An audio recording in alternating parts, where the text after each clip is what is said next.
Assalamualaikum warahmatullahi wabarakatuh. Halo semua cuy-cuy, selamat datang di channel Babe Kampulai.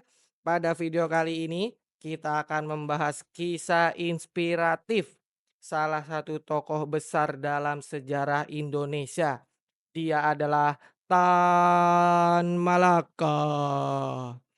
Dari seorang anak desa di Sumatera Barat hingga menjadi salah satu pemikir revolusioner terpenting di Asia, perjalanan hidup Tan Malaka penuh dengan perjuangan, ideologi, dan pengorbanan. Siapa sebenarnya Tan Malaka? Bagaimana perannya dalam perjuangan kemerdekaan Indonesia? Dan mengapa akhir hidupnya begitu tragis? Semua itu akan kita kupas tuntas di video ini. Dan jangan lupa like, subscribe, dan nyalakan lonceng notifikasinya untuk membantu akun kecil ini cuy-cuy.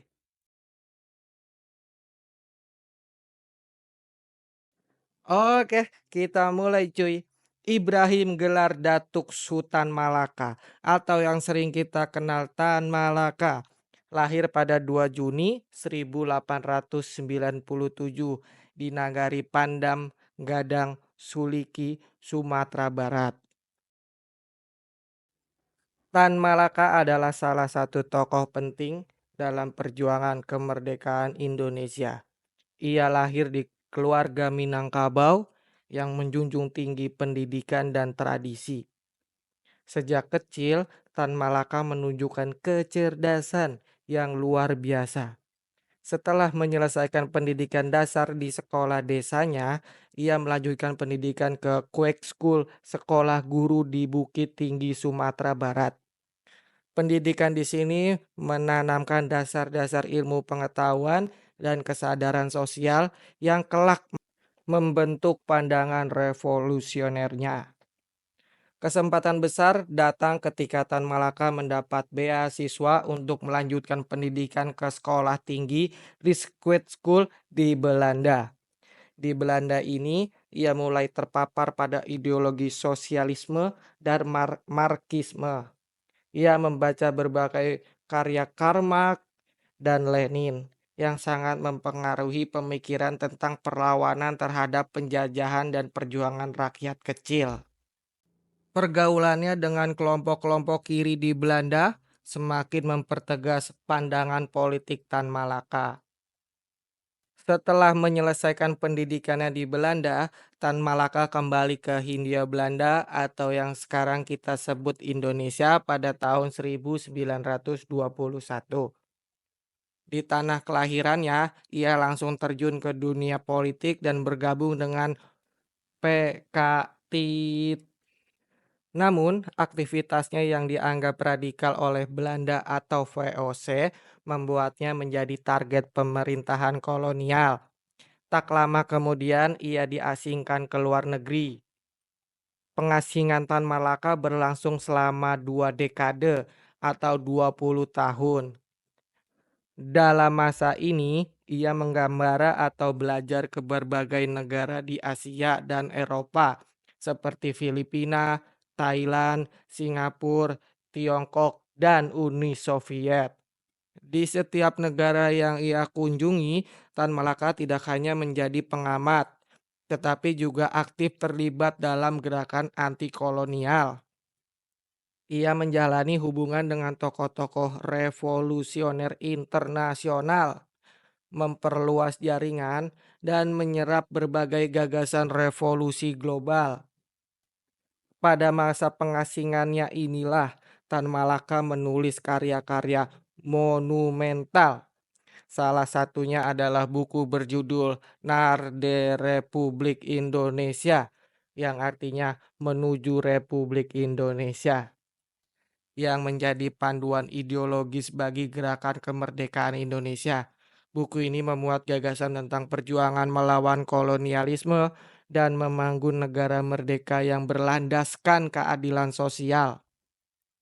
Selain itu, ia juga menulis berbagai artikel dan pamflet yang mengkritik imperialisme dan kapitalisme, sekaligus memberikan inspirasi kepada kaum pergerakan di Asia Tenggara. Kehidupan di pengasingan penuh dengan tantangan. Tan Malaka harus hidup dengan penyamaran, berpindah-pindah tempat, dan menghindari penangkapan oleh agen-agen kolonial Belanda. Namun, semangatnya untuk memperjuangkan kemerdekaan tidak pernah surut. Ia bahkan sempat bekerja sebagai buruh kasar untuk membiayai aktivitas politiknya. Pengorbanannya menjadikan ia simbol keteguhan dalam perjuangan melawan penindasan kolonial di Indonesia. Kembali Tan Malaka ke Indonesia dan perjuangan revolusi. Setelah proklamasi kemerdekaan Indonesia pada 17 Agustus 1945, Tan Malaka kembali ke tanah air. Ia mendirikan Partai Murba atau Musyawarah Rakyat Banyak sebagai wadah perjuangan rakyat kecil dan buruh. Sebagai seorang pemikir dan pemimpin, Tan Malaka dikenal karena gagasannya yang berani dan lugas. Salah satu karyanya yang terkenal adalah Madilog, sebuah buku filsafat yang mengupas cara berpikir ilmiah dalam konteks perjuangan nasionalisme Indonesia. Pada masa Revolusi Nasional Indonesia dari 1945 sampai 1949, Tan Malaka menjadi salah satu tokoh sentral dalam perlawanan terhadap penjajah. Ia mengkritik perundingan dengan Belanda yang dianggapnya mengancam kedaulatan Indonesia. Dalam minimum program, Tan Malaka menegaskan pentingnya perjuangan total tanpa kompromi untuk mencapai kemerdekaan sepenuhnya. Ia juga berperan dalam membentuk Persatuan Perjuangan, sebuah aliansi berbagai kelompok yang menentang perundingan Ligarjati. Tan Malaka memiliki pandangan yang berbeda dengan tokoh-tokoh seperti Soekarno dan Muhammad Hatta yang lebih memilih jalur diplomasi. Meskipun seringkali berseberangan, kontribusinya dalam menggerakkan rakyat untuk melawan penjajah sangat besar. Ia juga terjun langsung ke medan perang, terutama di wilayah Jawa Timur, untuk menyusun strategi dan memberikan semangat kepada para pejuang. Pada masa Revolusi Nasional, Tan Malaka terlibat dalam berbagai pertempuran di Jawa Timur. Namun, pada Februari 1949, ia ditangkap oleh tentara divisi Brawijaya. Penangkapan ini didasarkan pada dugaan bahwa Tan Malaka dianggap ancaman bagi stabilitas politik di Indonesia. Meskipun kontribusinya terhadap perjuangan kemerdekaan sangat besar, Tan Malaka dieksekusi secara diam-diam tanpa melalui proses pengadilan. Eksekusi dilakukan di kota Kediri, Jawa Timur. Tragedi ini menjadi penutup yang tragis dalam perjalanan hidupnya Tan Malaka yang penuh pengorbanan. Hingga kini, lokasi makamnya belum ditemukan secara pasti, menambah misteri dan kesedihan dalam sejarah hidupnya. Eksekusi Tan Malaka mencerminkan konflik internal yang melibatkan berbagai kepentingan di masa awal kemerdekaan. Sebagai seorang tokoh yang tidak berafiliasi dengan kekuatan politik tertentu, ia menjadi korban perseteruan di antara berbagai faksi yang berjuang untuk menentukan arah masa depan Indonesia. Meskipun demikian, warisan pemikiran dan perjuangannya tetap dikenang oleh generasi muda sekarang. Meskipun kehidupan Tan Malaka berakhir tragis, gagasan dan perjuangannya tetap hidup.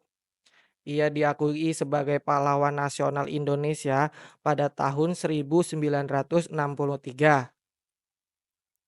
Pemikiran-pemikiran Tan Malaka tentang sosialisme, pendidikan, dan perjuangan rakyat kecil terus menginspirasi banyak orang hingga hari ini. Buku-bukunya seperti Madilog tetap menjadi rujukan penting dalam sejarah perjuangan kemerdekaan Indonesia. Demikian kisah perjalanan hidup Tan Malaka, seorang tokoh revolusioner yang tidak hanya berjuang dengan senjata, tetapi juga dengan gagasan dan pemikirannya yang luar biasa. Tan Malaka mengajarkan kita tentang arti keberanian, pengorbanan, dan perjuangan untuk keadilan. Meski hidupnya berakhir tragis, warisan pemikiran Tan Malaka tetap menjadi inspirasi bagi kita semua. Bukunya seperti Madilog adalah bukti nyata dari visi besar seorang pejuang untuk membangun Indonesia yang merdeka dan berdaulat. Jika kalian merasa terinspirasi oleh cerita ini, jangan lupa untuk meninggalkan komentar di bawah. Bagikan juga video ini ke teman-teman kalian agar lebih banyak orang yang mengetahui perjuangan dan pemikiran Tan Malaka. Jangan lupa like, subscribe. Terima kasih yang sudah menonton sampai akhir. Mohon maaf jika suara jelek atau masih banyak yang typo, tapi kita sudah melakukan semaksimal mungkin. Terima kasih.